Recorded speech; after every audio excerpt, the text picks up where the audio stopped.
Hi everyone, welcome back to my channel. So எப்பவும் சொல்கிற மாதிரி இன்றைக்கி நம்ம படிக்க போகிற இந்த லெசன் பேஜ் நம்பர் 209 இருக்குது. ஏக் டோக்ரி பர் மிட்டி. Okay, so let's start with the lesson without wasting any more time. டோக்ரினா என்னது? பேஸ்கெட், கூட சொல்லுவாங்கள்ல அது. மிட்டினா மண். ஓகே, ஏக் டோக்ரி பர் மிட்டி அப்படின்னா ஒரு கூட நிறையா மண் அப்படின்னு அர்த்தம்.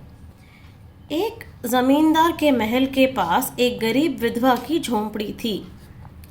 महल ना एनदु पैलेस, गरीब विधवा ना पुअर विडो, झोंपड़ी ना हट. Now I'll tell you the sentence. ஒரு ஜமீன்தாரோட மெஹலுக்கு பக்கத்தில் ஒரு புவர் விடோவுடைய ஹட் இருந்தது, झोंपड़ी இருந்தது. தமிழில் என்ன சொல்லுவாங்க? குடிசை, குடிசை இருந்தது. अपने महल का हाथा बढ़ाने के लिए ज़मींदार ने उस झोंपड़ी को हटाना चाहा. தன்னோட மெஹலோடைய ஏரியாவை இன்க்ரீஸ் பண்ணுறதுக்கோசரம் ஜமீன்தார் அந்த ஹட்டை அந்த குடிசையை எடுக்கணும் அப்படின்னு ஆசைப்பட்டார். इसके लिए कई तरह के समझाने पर भी विधवा मानने वाली नहीं थी. இதனால் நிறைய விதமாக புரிய வச்சாலும், சம்ஜானே பர்பினா புரிய வைக்கிறது, புரிய வச்சாலும் அந்த விடோ கேட்குற மாதிரி இல்லை. She was not ready to accept it. क्योंकि ஏன்னா उस विधवा बुढ़िया तो कई ज़माने से वहीं बसी थी. அந்த அந்த அந்த விடோ புடியானா வயசான லேடி, அந்த விடோ பாட்டி நிறைய காலமாக அங்கே தான் இருக்காங்க, அங்கே தான் குடியிருக்காங்க. अपने पड़ोसी ज़मींदार की इच्छा सुनने से वह मृत प्राय हो गई थी. தன்னோட நெய்பர், படோசினா நெய்பர், தன்னோட படோசி ஜமீன்தாரோடைய ஆசை கேட்ட உடனே அவங்க மிருத்து பிராய ஹோ கை தி. மிருத்து பிராய அப்படின்னா almost like a dead, almost she was like a dead. Okay, என்ன என்ன என்ன ட்ரை பண்ணினாலும் அவங்க கேட்குற மாதிரி இல்லை, செத்தாலும் பரவாயில்ல அப்படின்ற மாதிரி அந்த அளவுக்கு she was very stubborn in to her decision. जब श्रीमान ने सब प्रयत्न निष्फल हुए के, ஸ்ரீமான்னா யார்? அந்த ஜமீன்தார். அப்போ ஜமீன்தாரோடைய எல்லா ட்ரையல்ஸ், பிரயத்னா ட்ரை பண்ணுறது, எல்லா ட்ரையலும் வேஸ்ட்டாக போனதுனால ஸ்ரீமான் என்ன பண்ணார்? அதாலத் கே துவாரா, கோர்ட்டு மூலியமாக அந்த ஹட் மேலே கப்ஜா கர் லியா, அந்த ஹட் மேலே அட்டாக் பண்ணிட்டாரு. और विधवा को भगा दिया, அந்த விடோவை விரட்டிட்டாரு.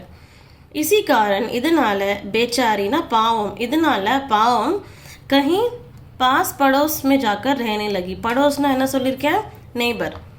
அதனால அந்த லேடி அந்த அந்த பாவம் அவங்க எங்கேயோ பக்கத்தில் நெய்பரில் எங்கேயோ போயிட்டு இருக்க போனாங்க. एक दिन उसने ज़मींदार से विनती करके, विनतीना என்னது? ரிக்வெஸ்ட். ஒரு நாளைக்கு அந்த வயசான பாட்டி அந்த ஜமீன்தார்கிட்ட ரிக்வெஸ்ட் பண்ணுறாங்க. என்னென்ன? अपनी झोंपड़ी की ज़मीन से, தன்னோட குடிசையில் இருக்கிற அந்த ஃப்ளோர் இருக்கு இல்லையா, அந்த ஃப்ளோர்லேருந்து ஏக் டோக்ரி பர், ஒரு பேஸ்கெட் உண்டான மண் கேட்டாங்க அந்த லேடி. அந்த வயசான பாட்டி ஜமீன்தார்கிட்ட ரிக்வெஸ்ட் பண்ணி இத்தனை காலமாக வாழ்ந்த அந்த ஹட்டில் இருக்கிற, அந்த ஹட்டு கீழே இருக்கிற அந்த ஒரு பேஸ்கெட் மண் வேணும் அப்படின்னு. ஜமீன்தாரும் ஓகே ஒத்துன்ட்டார். ஜமீன்தார் ने भी मान लिया. अपने आंतरिक दुख को, தன் மனசுக்குள்ளே இருக்கிற அந்த துக்கத்தை, ஆந்தரிக்னா என்னது? மனசுக்குள்ளே, தன் மனசுக்குள்ளே இருக்கிற அந்த துக்கோ சம்பால்கர்னா கண்ட்ரோல் பண்ணி. என்னதான் இத்தனை காலமாக அந்த லேடி அங்கே இருந்தாங்க இல்லையா, அந்த எமோஷன் இருக்கும் இல்லை கூட, அதனால தனக்குள்ளே இருக்கிற அந்த எமோஷ்னல் ஹார்ட் பிரேக் கண்ட்ரோல் பண்ணிட்டு उसने अपनी टोकरी में मिट्टी ली.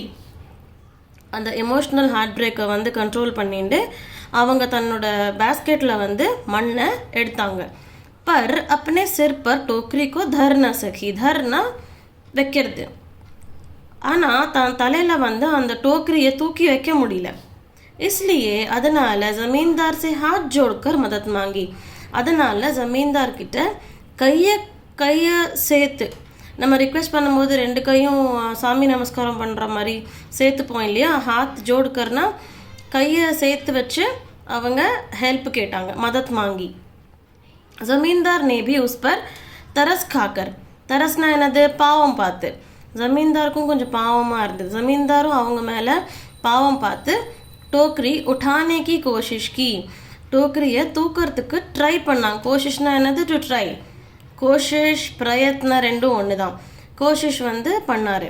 पर टोकरी को उठा न सके, ஆனால் அந்த டோக்கரியை தூக்க முடியல. तभी विधवा ने इस पर विचार करने के लिए कहा, அப்போ தான் அந்த விடோ வந்து இது மேலே கொஞ்சம் யோசிக்க சொன்னாங்க. தட் ஒரு கூட மண்ணையே அவங்களால தூக்க முடியல. जब एक टोकरी की मिट्टी भी उनसे उठाई नहीं जाती तो उस झोंपड़ी में पड़े हजारों टोकरियों, அப்போது அந்த झोंपड़ीயில் இருக்கிற அந்த ஆயிரக்கணக்கான பேஸ்கெட்டில் இருக்கிற மிட்டி வந்து நான் ஜன்மம் ஃபுல்லாக எப்படி தூக்குவாங்க அப்படின்னு. அதாவது என்ன தான் நீங்கள் எங்கிட்டேருந்து இடத்த பிடுங்கினாலும் அங்கே இருக்கிற எமோஷன் வந்து எங்கிட்டேருந்து போகாது அப்படின்னு அந்த மீன் பண்ணுறாங்க அந்த லேடி. அப்போது ஜமீன்தார்க்கு ஆங்கே, அந்த ஜமீன்தாரோட கண்ணு திறந்து வச்சுட்டாங்க. அந்த வித்வா வந்து இந்த மாதிரி உப்பர்யுக்த் வச்சன் அப்படின்னா மேலே சொல்லப்பட்ட அந்த வார்த்தைகள்.